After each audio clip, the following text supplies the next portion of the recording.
4 ವರ್ಷ ಇದ್ರು. 4 ವರ್ಷದಲ್ಲಿ ಏನ್ ಮಾಡಿದರೆ ಹೇಳಿ ನೋಡೋಣ.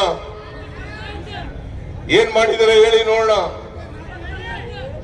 4 ವರ್ಷ ಅಧಿಕಾರದಲ್ಲಿದ್ರು. ಏನಾದ್ರು ಅಭಿವೃದ್ಧಿ ಕೆಲಸಗಳು ಮಾಡಿದ್ರ? ಓದಿ ಮೆಡಿಕಲ್ ಕಾಲೇಜ್ ಕೊಟ್ರ?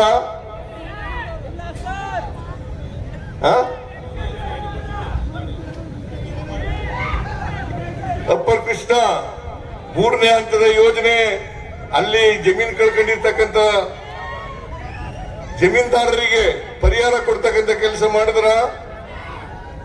ಏನ್ರಿ ಜೆ.ಟಿ. ಪಾಟೀಲ್ರೆ ಕೊಟ್ರೇನ್ರಿ? ಕೊಡ್ಲಿಲ್ಲ. ಈಗ ಟೀಕೆ ಮಾಡ್ತಾರೆ. ಟೀಕೆ ಮಾಡಕ್ಕೆ ಏನಂತೆ? ಸುಳ್ಳು ಹೇಳೋದ್ರಲ್ಲಿ ನಿಶ್ಚೀಮರು, ಅಪಪ್ರಚಾರ ಮಾಡೋದ್ರಲ್ಲಿ ನಿಶ್ಚೀಮರು. ಯಾವಾಗ ಬಿಜೆಪಿ ಸುಳ್ಳು ಹೇಳೋದು ಬಿಟ್ರೆ ಅವರ ಜೀವನದಲ್ಲಿ ಅಭಿವೃದ್ಧಿ ಕೆಲಸಗಳನ್ನ ಮಾಡಿಲ್ಲ. ಹಿಂಗೂ 5 ವರ್ಷ ಇದ್ರು. ಯಡಿಯೂರಪ್ಪನವರು ಮುಖ್ಯಮಂತ್ರಿ ಆಗಿದ್ರು, ಜಗದೀಶ್ ಶೆಟ್ಟರ್ ಮುಖ್ಯಮಂತ್ರಿ ಆಗಿದ್ರು. ಎಂತದ ಗೌಡ ಅವನು ಸದಾನಂದ ಗೌಡ ಮುಖ್ಯಮಂತ್ರಿ ಆಗಿದ್ರು. 3 ವರ್ಷದಲ್ಲಿ ಏನಾದ್ರು ಮಾಡಿದ್ರ?